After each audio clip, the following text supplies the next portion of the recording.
Good afternoon, and thank you for joining us today. This training is for the formerly designated sites, which would be those that were considered priority or focus under NCLB designations. If you have logged in for currently designated site, also known as a CSI designated site, we will have that training at 2 o'clock.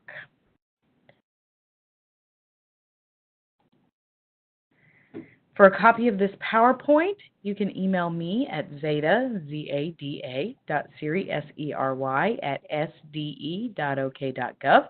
And also, if you're working in the GMS system and you encounter any errors or glitches, you can also email me to troubleshoot those problems. Screenshots are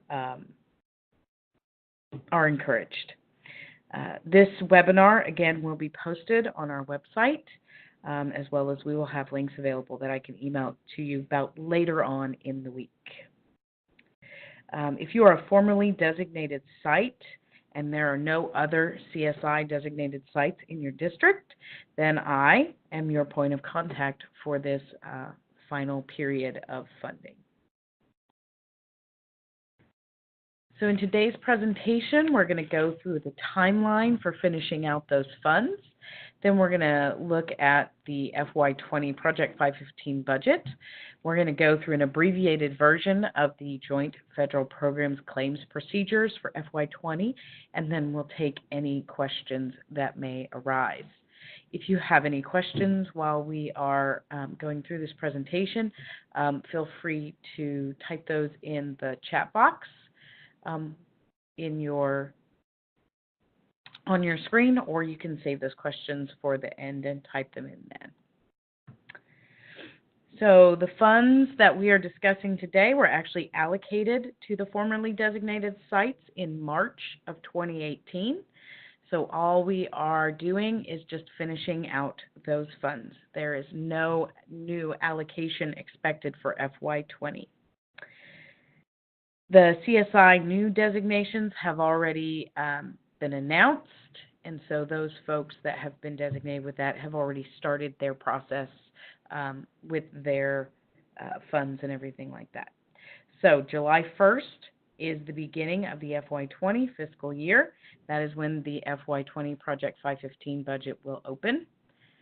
September 1st, carryover funds will be loaded in GMS. Again, you are not receiving any sort of new allocation, so if you know when you're finished claiming for this year, then you'll know your carryover amount for next year. If you're looking for more amount information, you can contact me directly, and we can go over exactly how many funds will be loaded as carryover. I load those funds on your behalf, so you do not need to do a closeout report for Project 515. September 30th is a good date to put on your calendar. This is the last day to encumber your carryover funds. Claims received with POs after 9/30/19 will not be accepted. Again, we're just finishing out the funds. December 31st, 2019, this carryover expires, so all the funds are then done at that time. Claims will not be accepted after the 31st. Claims need to come in payable form. There are no extensions and no exceptions to this. It is a federal deadline. Typically, at this time, I would take you into the live GMS site and show you the budget or the application that we're working on.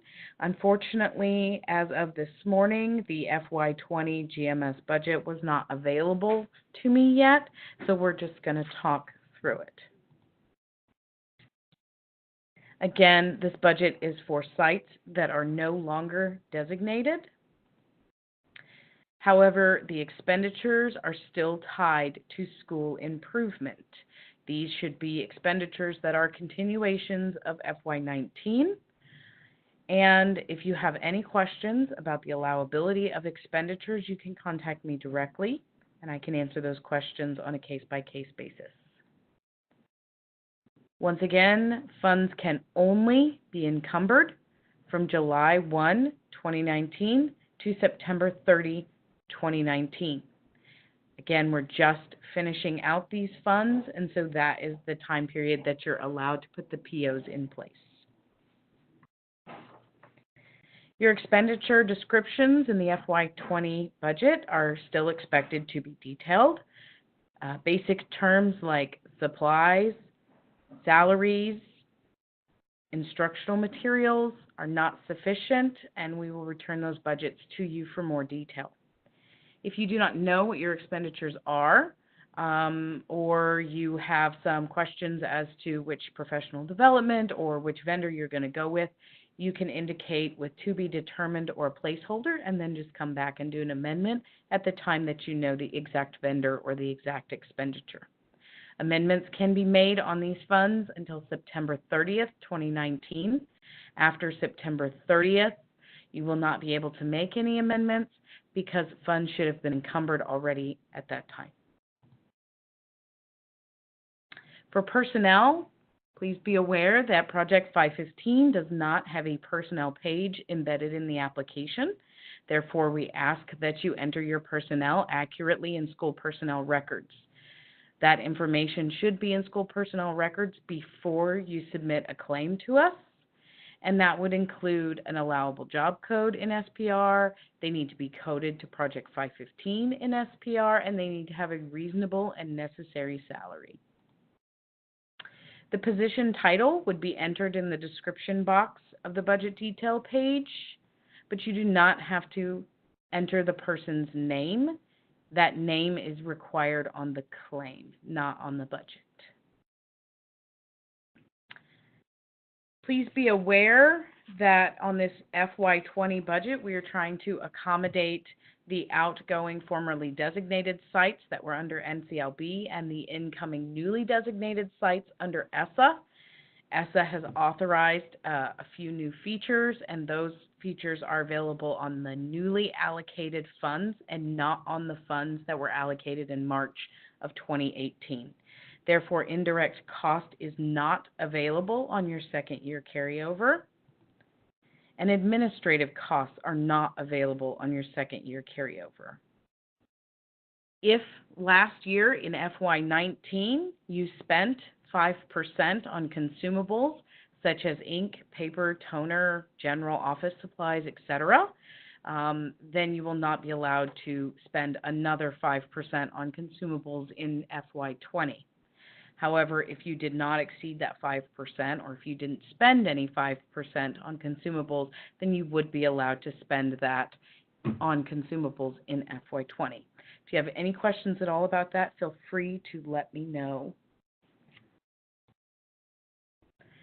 This here is just a quick snapshot of what the current budget looks like in FY19.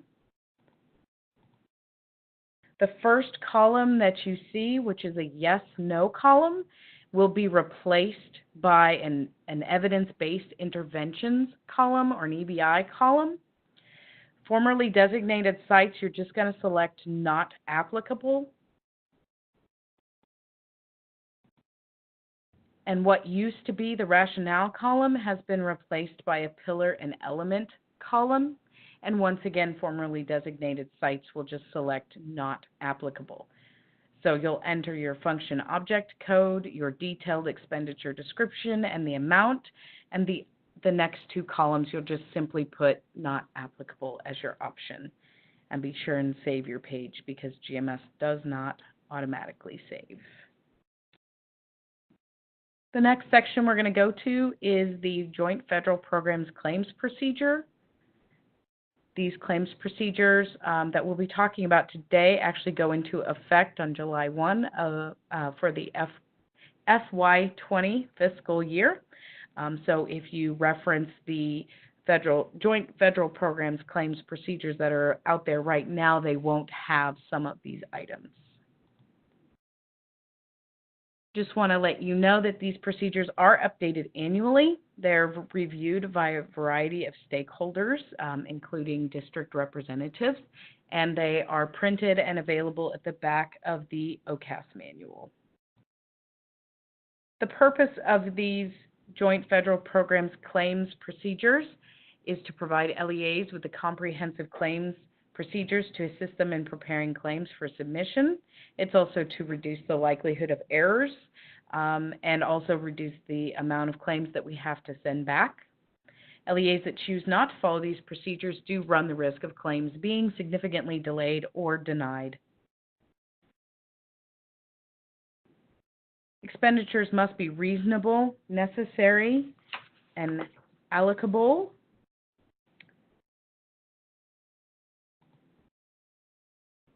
All expenditures are subject to program-specific requirements. So today we are talking about program requirements that are specific to Project 515.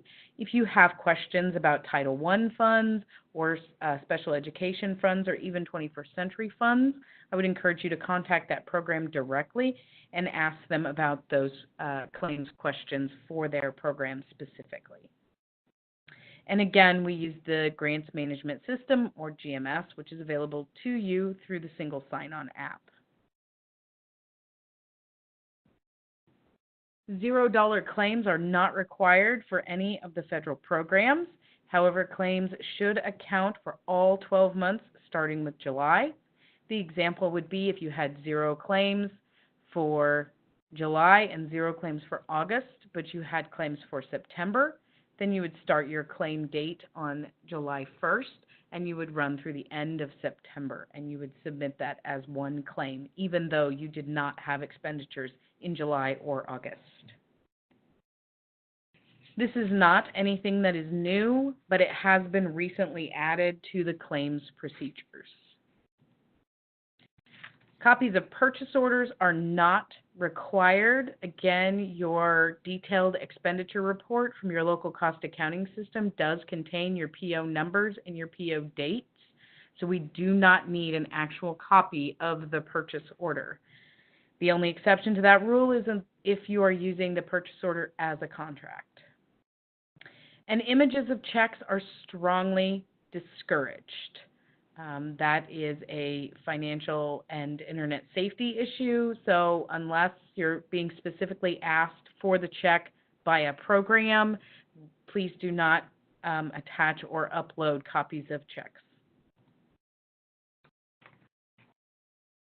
Claims begin on the first day of a month and they end on the last day of a month. If the last day of a month falls on a Sunday, it needs to be dated for the last day of the month. It doesn't matter that it's on a weekend or a holiday. First of the month and last of the month, it could be several months in between. The date range that you enter in the GMS claim must match the date range that is on your summary expenditure report and your detailed expenditure report from your local cost accounting system. This is probably the #1 reason why we return claims, is that the date ranges do not match. And then claims must be signed by the local Board of Education approved authorized official. And if you have any questions on that, feel free to give us a call and we can provide you where that's written in guidance. Your claims must align with your local cost accounting system. Again, that's just stating that what you're putting on the GMS claim also aligns with what is on your summary expenditure report and your detailed expenditure report. Again, for the Office of School Support, we allocate to the site level. Therefore, your claims must indicate the site code. And you should review all of your claims for accuracy before you submit them to OSDE. This one we'll talk about a little bit more. It has not been a problem in a while, but every now and then I do get a phone call on it.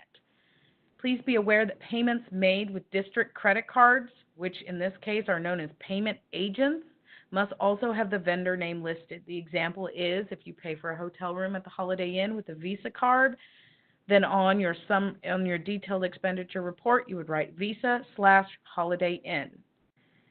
At the bottom of this slide, we have cited the school law that addresses this specifically, so you do need to be doing it, and claims will be sent back that don't have this.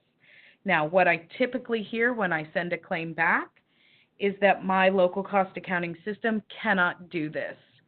And the response to that is that the SDE, Office of Finance and Accounting, They work with all approved local cost accounting system vendors, and the answer is yes, your system can do that. Please contact that vendor and work with them to make sure that you know how to put both the payment agent and the vendor on the line for claims. Please note that one claim should be filed by November 1st in each of the programs. LEAs that have not filed at least one claim will be contacted. I'm your point of contact for Project 515 for this final year, so I will be in contact with you monthly with reminders about getting your claims in and making sure you get things filed on time before that deadline. Just be aware, this is more relevant to FY19, but be aware that August 1st is the deadline for late claims. So make sure that you have your claims turned in payable form before August 1st. Done SAMs, I think everybody knows by now. The record must be current in order to get paid. If it's expired, please upload a new entity record. It is recommended by this building that LEAs renew their DUNS and SAMs numbers close to July 1st as possible so that it doesn't expire within the year. Coding, function object codes must align with the expenditure description. That's pretty straightforward. LEAs should consult the most current OCAS manual. That next one will come out around July 1st. A current version of that manual can be found on the OSDE website.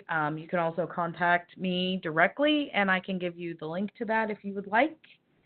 And again, if you run into any coding questions or you're not sure which code goes with which expenditure, I would rather you call me or email me ahead of time, and let's get that answer for you instead of just guessing and then I have to return the budget because it's incorrect. So please just contact me ahead of time. Supporting documentation for your claims should be in PDF format. They should be clear and legible. We prefer that they are uploaded in the same order as the expenditures are on the claims. Please do not name your uploads with special characters. The reason for this is that the GMS does not acknowledge those symbols. So when we go to click on it, we get file not found and we have to return it back to you. We ask that you not highlight or use a highlighter on your claims as it turns into a gray sort of field on the scan and you can't really read it. If you plan to share or split costs on invoices with another program, that is completely fine. Just handwrite it on there so that we are aware of that invoice being paid with another program. And again, if your claim has to be returned to you for revisions, please use the term revised or corrected when you attach the new document to the claim. This is an arrow order chart just to show you that purchase orders need to come first. Your PO should be in place before any invoices or services are provided. And after the invoices and services are provided, then you would pay that invoice or pay that vendor. And so you would have the warrant date after that. The administrative code that addresses this is at the bottom of the slide. For some reason, we have struggled with this in our program in FY19. I have sent back a lot of claims because the invoice date was before the purchase order date or the services were provided before the funds were encumbered. So even when we're talking about services like teachers going to a professional development and getting stipends, all of that those funds should be encumbered for that before that professional development date ever comes around. So just want to be aware that if your claims come in and the purchase order is after the invoice or the service date, we will send it back to you.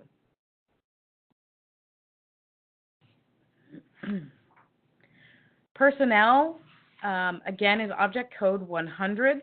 Your personnel should be entered accurately in school personnel records before claiming. Tutors will use object code 139. And again, if your tutors are not in SPR, which they are not required to be until the end of the year, just know that you are then required to put documentation on the claim. If your tutors are entered correctly in school personnel records, then we use that as the documentation, so you would not attach anything on your claim. Stipends for professional development do require a registration or a sign-in sheet. Again, as we talked about before, school personnel records being the personnel being entered accurately means it's an allowable job code. It's coded to Project 515. It's a reasonable and necessary salary, and that the details of that align with what you have put in your Project 515 budget. Stipends for professional development that required a paid registration, you need to have that as your documentation, and that needs to include the name of the professional development and the participant names. So if it happened in a different month, you need to include that documentation a second time. Stipends for professional development that did not require a paid registration, we need the name of the PD and participant names maybe on an agenda or on a sign-in sheet. Object Code 200 is your employee benefits, and we do not have any documentation requirements for that at this time. Contracts is Object Code 300. Just be aware this is professional and technical services rendered by personnel that are not on your payroll. If they're on your payroll, you cannot code them as a 300. Again, you would include invoices for services provided.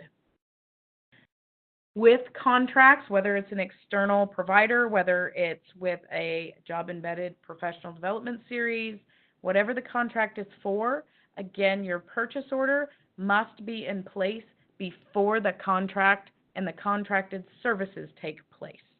So we need to be doing that in order. That was a problem for quite a few school districts last year. Also, be aware that if you contract with tutors, that does not exempt the tutors from being certified in the area that they are tutoring. Purchased property is Object Code 400. This is services to operate, repair, maintain, or rent property owned or used by the LEA. It is highly unlikely that you will use this code in Project 515. Travel is Object Code 500, which is called Other Purchased Services. Again, we're talking about student transportation and staff travel. Those are most used in this category. SDE honors the travel policy of the LEA. We'll talk about that more in just a couple of slides. And again, the documentation required here for this on a claim would be your per diem form, it would be your receipts. For professional development, it would be an agenda, a program, or a certificate. Please do not attach conference badges, airline tickets, hotel keys, photographs, instructional materials, or multi-page brochures. We do not need any of that information, and it just makes the claim a lot more difficult to go through and try and find the accurate documentation that we do need. So like I said, SDE honors the travel policy of the district. So what that means is that if your district travel policy allows for per diem, then you need to be requesting per diem reimbursement on your claim. So if your policy is a per diem policy, then you would not send us receipts for real costs of meals or taxis. You would simply send us the per diem form that your district uses, just like you would if they were reimbursing for per diem. If your district travel policy allows for real cost, then you would request real cost on your claims, and you would include receipts for all meals, taxis, etc. So whatever your district policy is how you need to be claiming on your travel claims for Project 515. Just be aware, this typically happens at the end of June, beginning of July, when we have some of the conferences that happen in July. If you need to, you can pay for airfare, hotel reservations, and workshop registration in advance.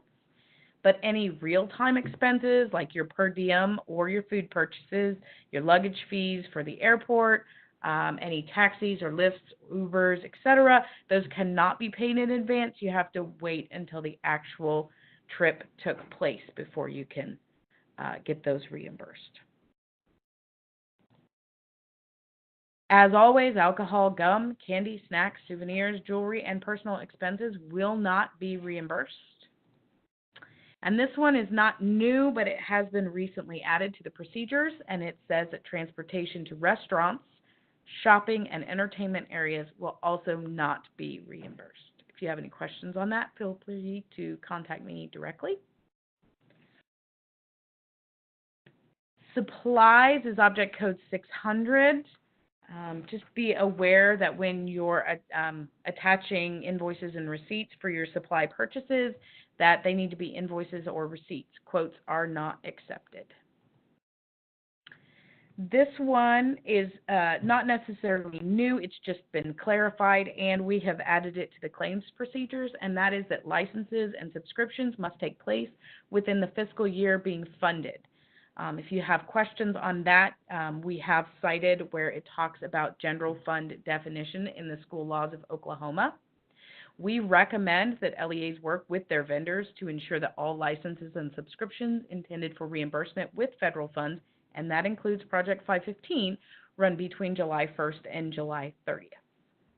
Itemized warranties that exceed 1 year are not allowable. You will need to prorate if they try to do a 3-year warranty with you.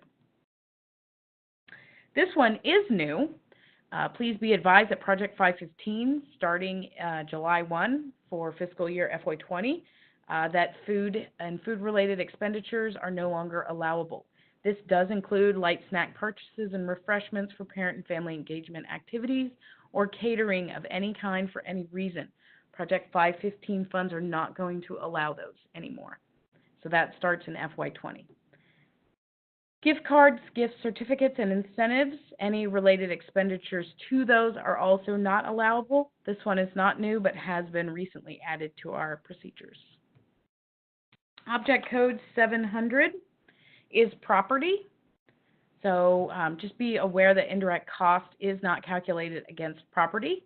And should you choose to use this code, you would provide invoices as your documentation. This is an example of where you would use 700.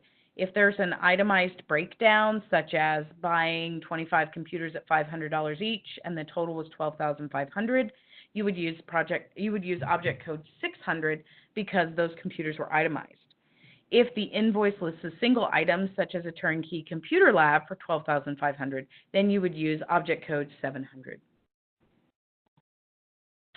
Object code 800 has several items listed in that category. However, we mostly use it for professional development registration, and some programs do use that for tuition. And we have there that your registration invoices should include the professional development title and the participant names. That would be your documentation there. And if you choose to do tuition reimbursement, we need a copy of the transcript showing the name of the person, the course title, and that they passed the class. Some deadlines for the formerly designated sites to be aware of. June 30th, 2019 is the last day to encumber funds for FY19. And August 1st, 2019 is the last day to file a claim for FY19. That claim needs to be in payable form. If it comes in and it's not in payable form, it will be returned to you.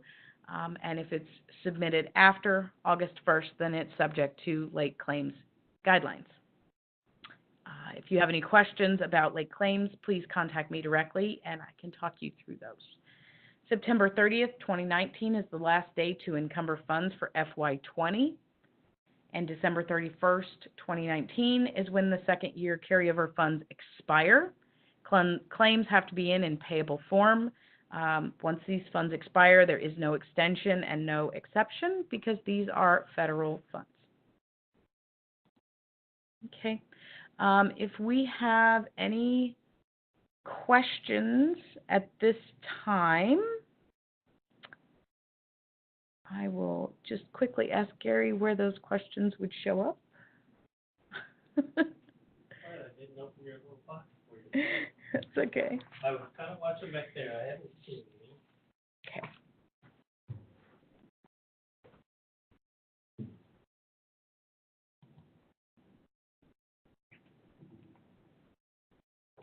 They're very quiet. They're very quiet today.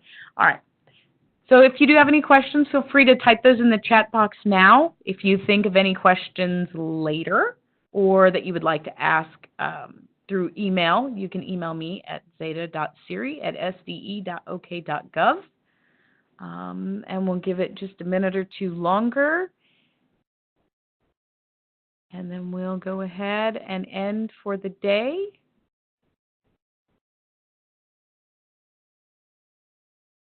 Okay. Well, thank you for joining us today, and hopefully we'll see some of you back here at 2 o'clock for the designated version of this training. Thank you.